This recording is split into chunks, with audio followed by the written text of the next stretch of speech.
থাকে আমরা যে করবো তারে করবো। সেই ধরনের কয়েকদিন থাকি সে এলাকা ছাড়া, এলাকাতে নাই। এলাকাতে আজকে শুনি যে এই মেয়েটারে নিয়ে সে দর্শন করছে এবং তার সাথে আরেকটা লোক, তার নাম সালমান, দুইজন। এরপরে দুইজন পুলিশে এখানে নিয়ে আসছে। আমরা চাই সেই পুলিশ ধরে নিয়ে আসছে, পুলিশে কোর্টে সুপার্দ করবে। কোর্টের থেকে যেভাবে কোন রকম না আসতে পারে, আমি বিশেষ করে আপনারা মিডিয়ার যারা বাইরে আছেন, আপনারা জিনিসটারে আপনারা ধরে তুলেন। আমরা এখানে আরো কয়েকবার আমি কয়েকটা বক্তব্য দিয়েছি। আমরা কথা একটাই, যে যদি আইনের ফাঁকে ওরা চলে আসে, তা আমরা দেশবাসী ওদের বিরুদ্ধে আমরা রুখে দাঁড়াবো এবং আমরা তাদের বিচার কিভাবে হয় আমরা দেশবাসী সেটা চিন্তাধারা আমরা করব। কারণ ওরা জেলে যায়, পুলিশে ধরে জেলে পাঠায়, জেলের থেকে আবার ওরা চলে আসে, জেল থেকে চলে আসে। আইনের ফাঁক ফুকুর কিভাবে পায় সেটা আমরা জানি না।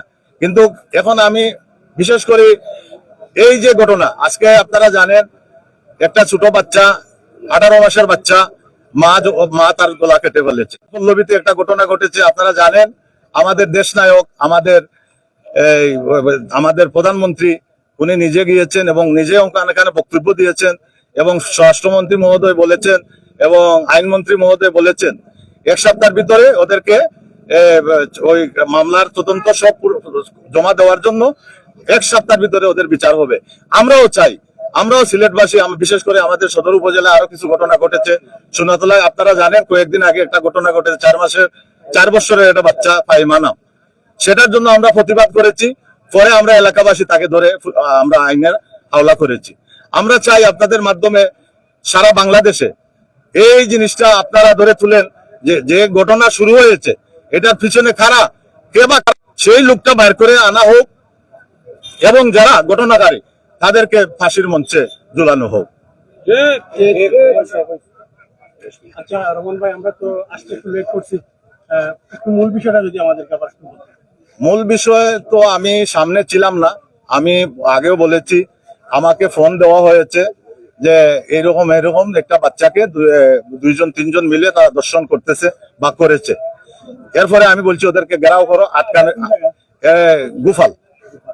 গুফাল খান্দিগাঁও ইউনিয়নের গুফাল। বাচ্চার বয়স 13-14 বছর, এরকম সামথিং, কম বেশ হইতে পারে। 15 বছর, 14-15 বছরের। যখন একে বাচ্চা সহ পুলিশ এখানে পুলিশের হেফাজতে, আসামি সহ পুলিশের হেফাজতে আসে, বাচ্চা সহ।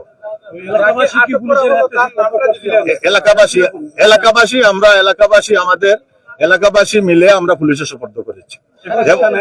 এখনো থানায় আছে, পুলিশের হাওলায় আছে। আমরা চাই পুলিশ প্রশাসন আমাদেরকে যথেষ্ট আন্তরিকতা আমাকে দেখা যাচ্ছে এবং আমাদের এখানে কয়েক 1000-1500 লোক মিছিল করে গুফাল থেকে এখানে এই পর্যন্ত চলে আসছে। আমি তাদেরকে বলেছি তোমরা আইনের প্রতি শ্রদ্ধা থাকো, পুলিশ আন্তরিক আছে, পুলিশের প্রতি আমাদের কোনো দুর্বলতা নাই। আশা করি পুলিশের যতটুকু করণীয় এতটুকুই করবে এবং পুলিশ কোর্টের হাওলা করবে, আদালত তার ন্যায্য বিচার করবে। আলী হোসেন, একজনের নাম হইলো আলী হোসেন গ্রাম, তার বাড়ি হইলো গুফাল। আরেকজন নাম হইলো সালমান, তার বাড়ি হইলো এখানে হায়দরপুর। এর বয়স 25-30, এরকম 25-30-25-এর উপরে হবে। ওরা হইলো ইসমাংলা, ওরা হইলো দুষ্কৃতিকারী, ওরা মাদক সেবী, ইয়াবা ব্যবসা করে।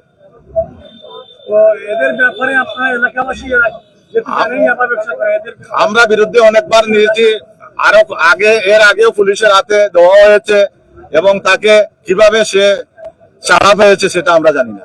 কিন্তু এর আগেও পুলিশের হাতে বেশ কয়েকদিন আগে, মাস 6 বা 7-8 মাস আগে তাকে পুলিশের হাতে কয়েকবার দেওয়া হয়েছে। পুলিশের হাত থেকে ছাড়া পেয়েছে, কিভাবে পেয়েছে, পুলিশে ছাড়লো না কোর্টের থেকে চলে আসলো সেটা আমার জানা নাই। মাদকের বিরুদ্ধে আমাদের একটাই কথা, আমাদের নেতার যে নির্দেশ, মাদক ব্যবসায়ী, মাদক সেবী যেই হোক তাদের আইনের আওতায় আনতে হবে এবং আমরা সাধারণ মানুষ আমরা তাদেরকে ধরে আমরা আইনের হাতে আমরা সুপর্দ করবো। আচ্ছা, যে ছোট্ট বাচ্চাটা যাকে এই খারাপ কাজে এরা ব্যবহার করলো, তাদের মা বাপ আছে? মা বাপ আছে, ওরা অসহায় মানুষ। ওরা তখন কি করেছিল? তাদের ওরা বাপ কাজে থাকে, মানুষের কাজ করে, দিনমজুর মানুষ, মাও মানুষের কাজ করে, দিনমজুর মানুষ। সেটা এখন আসছে, আসার পরে যখন শুনছে, মা বাপ সাথে সাথে সেটার প্রতিবাদ করছে, তাদের সাথে বৃহত্তর এলাকা একত্রতা ঘোষণা করছে। ওরা কিভাবে ওর ঘরে ঢুকলো? ওর কি কোনো আত্মীয়? আত্মীয় বলতে আলী হোসেনের ঘর আর ওর ঘর পাশাপাশি, আর আরেকটা ছেলে আরো যারা আছে ওরা কিন্তু এখান থেকে অনেক দূরে, এরা বাড়ি কি মূল সিলেটেই? মূল সিলেটেই। যদি কোনো আত্মীয়ের মধ্যে ওরা আলী হোসেন ঢুকলো কিভাবে? ঘরে ঢুকলো কিভাবে? ওদের গড় তো ওই যে দোলা, কিভাবে ঢুকলো না কিভাবে ঢুকলো? গড় তো দোলান না, বিল্ডিং না, সাধারণ এইভাবে গড়, হ্যাঁ। নেকড়ার গড়, এই যে উপরে টিন আছে, ঘরের মধ্যে আশপাশের লোকজন যখন মেয়ে যখন চিল্লানি দিছে, তখনই আশপাশের লোকজন তাদেরকে দাওয়া করে ধরছে, ধরিয়া এলাকাবাসী তারা ঘেরাও করছে, ঘেরাও করিয়া পুলিশে সুপর্দ করা হয়েছে। আচ্ছা, আমরা আর কথা বলি, আর কি আছে জানে সবাই না। আমরা একটু আপনার সাথে একটা মিনিট নিয়ে নিব, একটা মিনিট। যেহেতু আপনি জেলা বিএনপির উপদেষ্টা এবং সদর উপজেলা বিএনপির সিনিয়র সহসভাপতি, আমরা একটু আপনার কাছে এই বিষয়টি বলতে চাচ্ছি যে আপনি তো ইচ্ছা করলে আপনার জেলার কেন্দ্রের নেতৃবৃন্দের বিষয়টি, এই বিষয়টি নিয়ে অবগত সোনাতলায় যে ঘটনাটি ঘটেছে, যে কার্যজনক একটি ঘটনা, আসলে এই বিষয়টি আপনারা সংগঠন থেকে সাংগঠনিকভাবে কোন ধরনের একাত্মতা তাদের সাথে বা সহমর্মিতা প্রকাশ করেছেন কিনা আমরা ইতিমধ্যে জানতে পারিনি। এটা আমরা দেখেছি রামিসা হত্যার ঘটনাটি খুব দ্রুতভাবে অগ্রসর হচ্ছে, কিন্তু ফাহিমা হত্যাকাণ্ডের ঘটনাটি কতটুকু অগ্রসর হচ্ছে, পাশাপাশি এই আরেকটি ঘটনা দর্শনের ঘটনা কতটুকু পারে। আমি আমি এটা নিঃসন্দেহে আপনি যেটা বলছেন, আমাদের নেতৃবৃন্দ এটার প্রতি কিনা জানিয়েছে, এবং নেতৃবৃন্দর নির্দেশ যেই হোক তাদেরকে ধরে আইনের আওতায় আনা হোক, এবং কোনো ধরনের ছাড় দিবেন না। সেটা আমাদের, আপনারা জানেন, আমাদের এক আসনের মাননীয় সংসদ সদস্য, আমাদের মন্ত্রী মহোদয়ের নির্দেশ হলো, যেখানে জুয়া, যেখানে মাদক, যেখানে অসামাজিক কার্যকলাপ, সেখানেই প্রতিরোধ। আমরা এখন খুঁজে খুঁজে বাইর করব কে কোথায় কি করতেছে, আমরা সেখানেই আমরা এটার প্রতিরোধ গড়ে তুলব, এবং আমরা এলাকাবাসী যথেষ্ট সচেতন। এটার পিছনে নিশ্চয় দেশে এটা অশৃঙ্খলা, দেশের ভাব মুক্তি নষ্ট করার জন্য কেউ না কেউ এটার ইন্ধন দিচ্ছে, সেটাকেও আমরা খুঁজে বাইর করব।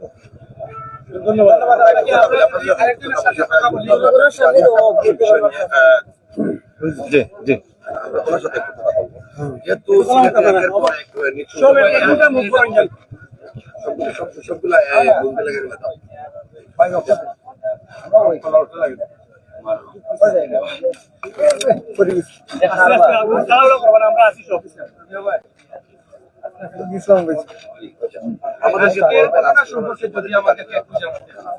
ধন্যবাদ।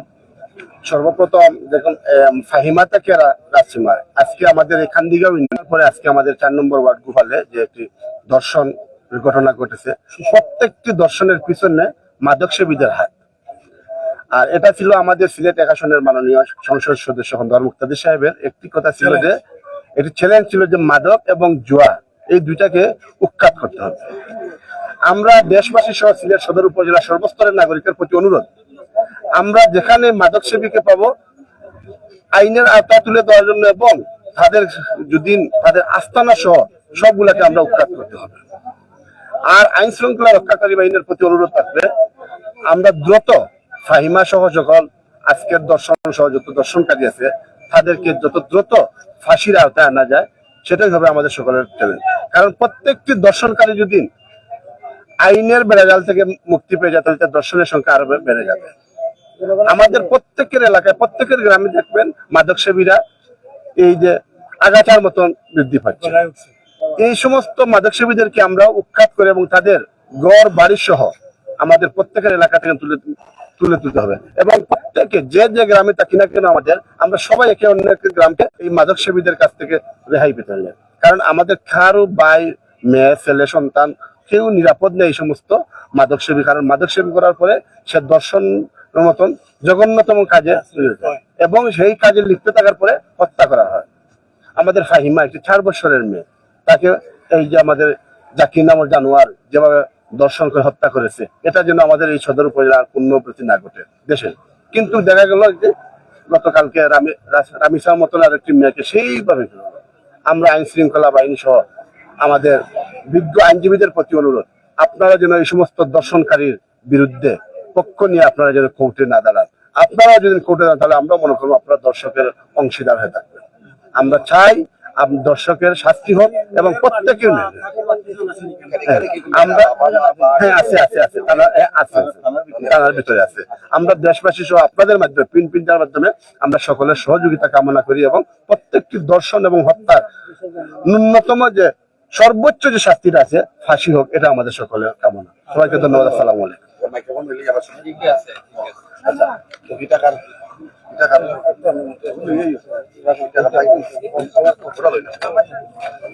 সুপ্রিয় দর্শক, আপনারা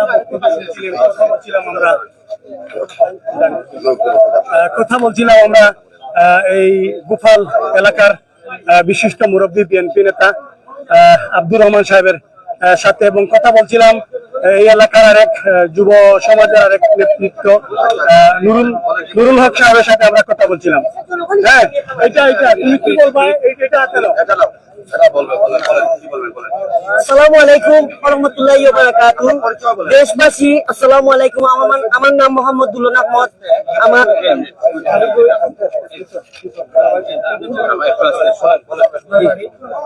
আমার বাড়ি 39 নম্বর ওয়ার্ড, নোয়াকুরমোলা গ্রাম।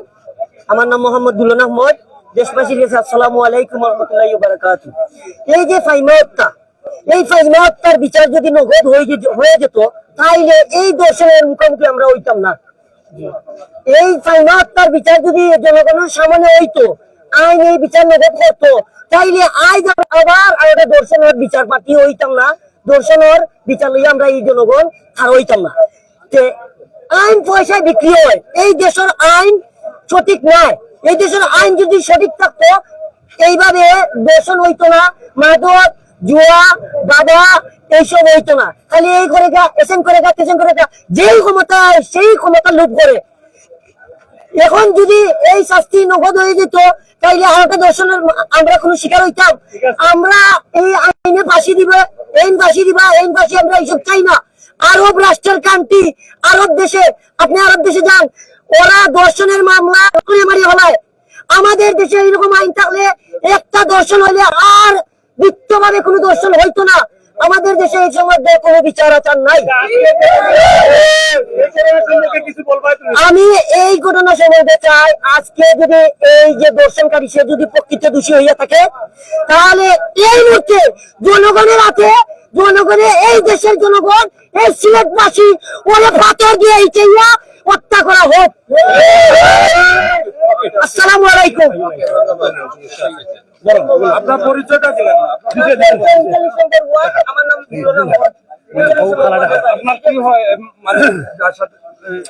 সুপ্রিয় দর্শক, আমরা বলতে চাচ্ছিলাম যে আপনারা ইতিমধ্যে অবগত অবশ্যই আছেন যে এই এলাকার জালালাবাদ থানাধীন সোনাতলা গ্রামে যে একটি দুর্ঘটনা ঘটেছিল, ফাহিমা হত্যাকাণ্ড ঘটেছিল, ঠিক একই রকম দর্শনের পর হত্যা করা হয়েছিল। সেম একই কায়দায় হয়তো সে হত্যা করতে পারে নাই, কিন্তু একটি ছোট্ট শিশুকে ধর্ষণ করেছে এবং তাকে এলাকার জনগণ ধরে পুলিশের হাতে সুপর্দ করেছেন। প্রশ্ন উঠেছে, মানুষ এটাই আমাদের মিডিয়ার কাছে বলতে চাচ্ছে, যদি এই ধরনের কর্মকাণ্ডের, এই ধরনের হত্যাকাণ্ড, এই ধরনের ধর্ষণের ঘটনার পরিপ্রেক্ষিতে বিচার হতো তাহলে হয়তো এই ধরনের কর্মকাণ্ড কমে আসতো বা কেউ সাহস করতে পারতো না। আমরা কিছুক্ষণ আগে একজন যুবক বলছিল, আপনারা শুনেছেন যে একজন যুবক বলেছে যে যদি এই ধরনের জঘন্যতম কাজের পর দ্রুত বিচার হয়ে যেত তাহলে হয়তো আজকে 14 দিন পরে আবার গুফালে ছোট্ট শিশু দর্শনের ঘটনাটি ঘটতো না। সুপ্রিয় দর্শক, আমরা যেন এক বিশাল অপরাধ জগতে বসবাস করছি। আপনারা জানেন যে একের পর এক বিভিন্ন ধরনের হত্যাকাণ্ড ঘটছে। আজকে আপনারা দেখছেন যে সিলেট কিং ব্রিজের নিচে যে ঘটনাটি ঘটেছে, আমাদের দেশের একজন চলে র্যাবের একজন সদস্যকে মাদক বিক্রেতাকারী দাওয়া করে এবং তাকে ছুরিকাঘাত করে হত্যা করেছিল। এই ধরনের শুধু রেপ হত্যা নয়, বিভিন্ন আইন শৃঙ্খলার বাহিনীর সদস্যদের উপরও তারা যে কখন ঝাঁপিয়ে পড়ে কি ঘটায় সেটা বলা বড় মুশকিল। আর এরই পিছনে এরই মূলে আমরা যতটুকু দেখছি সেগুলো মাদক এবং বিভিন্ন ধরনের নেশার জগৎ থেকে এগুলো উৎপত্তি শুরু হচ্ছে। দর্শক, আমরা সরাসরি লাইভে ছিলাম সিলেট জালালাবাদ থানার সম্মুখে। আপনারা যারা লাইভ দেখছিলেন সকলকে আমরা ধন্যবাদ জানাচ্ছি এবং জনসচেতনতা বৃদ্ধির জন্য আমরা সবাই এগিয়ে আসি, একথা বলে আমরা লাইভ থেকে বিদায় নিচ্ছি। আসসালামু আলাইকুম। মাত্র 15 বছরের মেয়েটারে কিন্তু দেখতে পারা দুইজন কিন্তু দর্শক এটা করে আমি তো আমরা জালালাবাদ থানাত আছি এবং জালালাবাদ থানাতে কিন্তু আপনার আটক করা হয়েছে দর্শকদের। আপনারা আসলে একটু যদি আপনারা জানাই, আমরা সিলেট শহর ইদানিং লক্ষ্য করতে পারলাম প্রায় 11 ঘটনা ঘটে। আমরা কয়েকদিন লক্ষ্য করলাম পাইমা হত্যা, এরপরে আমরা লক্ষ্য করলাম আপনার এই সেই মাদক সেবীর কারণে, এরপরে আমরা লক্ষ্য করলাম আপনার একটু আগে আজকে খালার কাছে আমরা লাইভ করছি এই চ্যানেল থাকি যে মেয়ের গলা কাটি দিছন। এরপরে বাইলা গিয়ে আপনার সকালে আমরা নিউজ আছে যে এই মাদক বিরোধী অভিযানের লাগি ধরছিলা, ধরা বাদে কিন্তু তার সরিয়া কাটে আমরা গর্বিত সিলেট সদরের সিলেটের রেপ গর্বিত একজন মানুষ তাই নিহত হয়েছেন। এরপরে বাইলা গিয়ে আপনার আজকে তো দুইজন মিলিয়া কিন্তু 15 বছর একটা নাবালিকা মেয়েরে কিন্তু 10 বছর।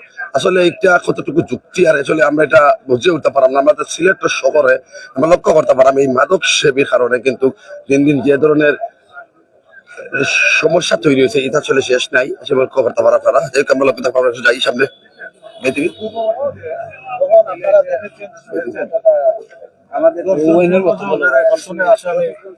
দর্শন করছে, ফাঁসির রায় হয়েছে, তাদেরকে মকুফ করা হয়েছে, শত শত হাজার হাজার এইভাবে তারা মকুফ খালাস পেয়ে আসছে। কিন্তু বর্তমান তারেক রহমানের বাংলাদেশে, জনাব তারেক রহমানের বাংলাদেশে এই কাজ হবে না। আচ্ছা, আমরা যেগুলো বলতেছিলাম ক্ষমতা নিচে, এর মধ্যে সবচেয়ে বেশি অপরাধ বাড়ছে। আপনি তো যদিও একজন বিএনপি নেতা, আপনি এটা স্বীকার করেন? না, সেটা এই অপরাধটা কিন্তু আগের থেকে চালু হয়ে আসছে, আগে থেকে চালু হয়ে আসছে। এবং বিগত 18 মাস যে অন্তর্বর্তী সরকার ছিল সে তখন কিন্তু আপনারা জানেন এই জিনিসটা কিন্তু নাড়া পায় নাই, যেভাবে ছিল সেভাবে দামাচাপা দিয়েছে। কারণ তখন বিএনপি সরকার ক্ষমতায় ছিল না। আপনারা দেখেছেন বিএনপি সরকার আসার পর থেকে বিএনপি সরকারের মুখে যা বলেছে ইনশাল্লাহ একটু একটু করে বাস্তবায়ন করা শুরু করেছে এবং এইটার বিরুদ্ধে, এই দর্শনের বিরুদ্ধে কঠোর থেকে কঠোর হবে ইনশাআল্লাহ বিএনপি সরকার। যাই হোক, সুপ্রিয় ভিউয়ার্স, আমাদের সঙ্গে থাকুন। আমরা এখানে দেখতে পাচ্ছি একের পর এক ঘটনা ঘটেছে, তবে এলাকাবাসী সহ সবাই তারা ন্যায় বিচার প্রত্যাশা করছেন। আমরা এখানে দেখতে পাচ্ছি, আপনারা জানেন যে এই এলাকারই সোনাতলার 4 বছরের ছোট্ট শিশু ফাহিমা হত্যার ঘটনাও ঘটেছে। এই ফাহিমার হত্যার ঘটনা ঘটেছে এবং প্রধান আসামি জাকিরকে কিন্তু ইতিমধ্যে গ্রেফতার করতে সক্ষম হয়েছে জালালাবাদ থানা পুলিশ এবং অত্র এলাকার মানুষ সকলের সহযোগিতায়। আমরা একটু কথা বলার চেষ্টা করব ফাহিমার প্রতিবেশী চাচা যারা রয়েছেন, ফাহিমার আপন চাচা রয়েছেন, ওনার সাথে আমরা একটু কথা বলবো। আচ্ছা, আপনার বাতিজি কয়েকদিন আগে হত্যা এবং দর্শন হত্যা করা হয়েছে। এখন এই যে আরেকটা ঘটনা আপনাদের জালালাবাদ ইউনিয়নে ঘটলো, আপনি কি বলবেন? কি বলবো, বলার তো কিছুই নাই। আজ 17 দিন হয়ে গেছে আমার বাতিজির হত্যার কোনো বিচার পাই নাই। এমনকি আমাদের এই থানা থেকে কোনো চার্জশিটও প্রদান করা হয় নাই। বিচার যে পাবো, আমি যে বিচার দিব, কার কাছে বিচার দিব? এই যে রামিসা হত্যা হয়েছে, আমার বাতিজির পরবর্তীতে হত্যা হয়েছে, কিন্তু প্রধানমন্ত্রী সহ এমন কেউ বাকি নাই যে ওকে গিয়ে সান্ত্বনা দিছে বা ওর 7 দিনের মধ্যে তারা চার্জশিট প্রদান করার জন্য তারা জোর দাবি জানাইছে। কিন্তু আমার বাতিজি 17 হয়ে গেছে, এখন মধ্যে কোনো চার্জশিটও দেওয়া হয় নাই। আমরা বিচার দিব কি? আজকে যে ঘটনা ঘটলো সেটা বিষয়ে একটু বলবেন? এটা অত্যন্ত দুঃখজনক। এটা আমাদের পার্শ্ববর্তী এলাকা এবং কি যে দর্শন করছে সেও পার্শ্ববর্তী পাশের ঘরের ছেলে। এবার যদি হত্যাযোগ্য চলে তাহলে আমরা কার কাছে নিরাপদ? আমাদের বোন বাতিজি তো আর কার কাছে নিরাপদ না। নিরাপত্তা কোথায় এ বলে ভাঙবে কবে? আজকে আমরা আরেকটি ঘটনা দেখলাম, পুরাতন কালার জি জি, সেটাকে 18 বছরের একটা শিশুকে 18 মাসের নিজ মা হত্যা করেছে। এই যে একের পর এক 3টি হত্যাযজ্ঞ কিন্তু এই এলাকায় হচ্ছে, এলাকার একজন নাগরিক হিসেবে আপনি আবার আপনার পাতিজি দর্শন এবং হত্যা সবকিছু মিলিয়ে আপনাদের প্রত্যাশা কি প্রশাসনের কাছে, সরকারের কাছে? সরকার ও প্রশাসনের কাছে আমাদের একটাই প্রত্যাশা যে এইরকম দুর্ঘটনা, এইরকম যে প্রশাসনিক যে অত্যাচার এগুলো যাতে না ঘটে। আমরা এই দেশের নাগরিক, আমরা সুস্থ স্বাভাবিকভাবে বাঁচতে চাই, এটাই আমাদের দাবি সবার কাছে। আর এদের যে দ্রুত বিচার করা হয়, এমনকি এদের এমন বিচার যাতে হয় যাতে অন্যজন এই কাজ করার আগে খাড়া হয়ে যায়, যাতে সে বুঝতে পারে যে এর বিচার কি রকম হতে পারে। এরও একটা বিচার আমরা দেখতে চাই। যাই হোক, সুপ্রিয় ভিউয়ার্স, আপনারা আমাদের সঙ্গে থাকুন। আমরা এই মুহূর্তে অবস্থান করছি সিলেটের জালালাবাদ থানার ঠিক সম্মুখ মানে প্রধান যে ফটক যেটি রয়েছে সেটির ঠিক সামনে। কিছুক্ষণ আগেও কিন্তু এখানে আমরা লক্ষ্য করেছি অত্র এলাকার জালালাবাদ থানার অত্র এলাকার অনেক বিক্ষুব্ধ জনতা এসে কিন্তু এখানে জড়ো হয়েছিলেন। জড়ো হয়ে তারা কিন্তু এই যে আজকে আবারও একটি ধর্ষণের ঘটনা ঘটেছে সেটির বিচার দাবিতে তারা কিন্তু থানার সামনে এসে বিক্ষোভ করেছেন। সবকিছু মিলিয়ে এই মুহূর্তে আমরা লক্ষ্য করছি এখানে অনেক উত্তর এলাকার অনেক লোকজন কিন্তু এখানে এখনো অবস্থান করছেন। সবকিছু মিলিয়ে বলা চলে আমরা দেখেছি সিলেটের সোনাতলা গ্রামে কিন্তু এই জালালাবাদ থানাধীন সোনাতলা গ্রামে 4 বছরের ছোট্ট শিশু ফাহিমাকে হত্যা করা হয়েছে ধর্ষণ করে। এরপর কিন্তু আমরা লক্ষ্য করলাম এই সদর উপজেলারই পুরাতন কালারুকা যেটাকে বলে, সেখানে মায়ের হাতে 18 মাস বয়সী ছোট্ট অবুঝ শিশু হত্যা হয়েছে। এবং তার আজকেই আবার আপনারা দেখেন আরেকটি ঘটনা ঘটে গেল, এই যে ধর্ষণের একটি ঘটনা। সবকিছু মিলিয়ে বলা চলে এই এলাকার মানুষ আসলে এই মুহূর্তে বিচারের দাবিতে কিন্তু তারা বিভিন্নভাবে তারা কর্মসূচি পালন করে যাচ্ছেন। তারই ধারাবাহিকতা এই মুহূর্তে সিলেট জালালাবাদ থানার সামনে এসে কিন্তু তারা অবস্থান নিয়েছেন। তো আমরা আরো এলাকার 2-1 সাথে কথা বলার চেষ্টা করব। পরিস্থিতি মোটামুটি এই মুহূর্তে শান্ত সুষ্ঠু রয়েছে যেমনটি আমরা লক্ষ্য করছি। তো আমরা যদি দেখাই আপনাদেরকে, আমরা এই মুহূর্তে ঠিক জালালাবাদ থানার সম্মুখ প্রাণে অবস্থান করছি। তো সুপ্রিয় ভিউয়ার্স, আসলে জানি না কি হয়েছে, কি শুরু হয়েছে আমাদের সিলেটে। একের পর এক কিন্তু সিলেটে হত্যাযোগ্য ধর্ষণ নির্যাতন হচ্ছে। তো আমরা আসলে সিলেটি হিসাবে এটার পরিত্রাণ চাই, যাতে দ্রুত আইনি বিচারের একটা ব্যবস্থা করা হয় এবং এই অপরাধের সাথে যারা অপরাধী আইনের আওতায় এনে দৃষ্টান্তমূলক শাস্তির ব্যবস্থা করা হয়, যাতে পরবর্তীতে আর কেউ এরকম ঘটনা ঘটানোর সাহস না পায়।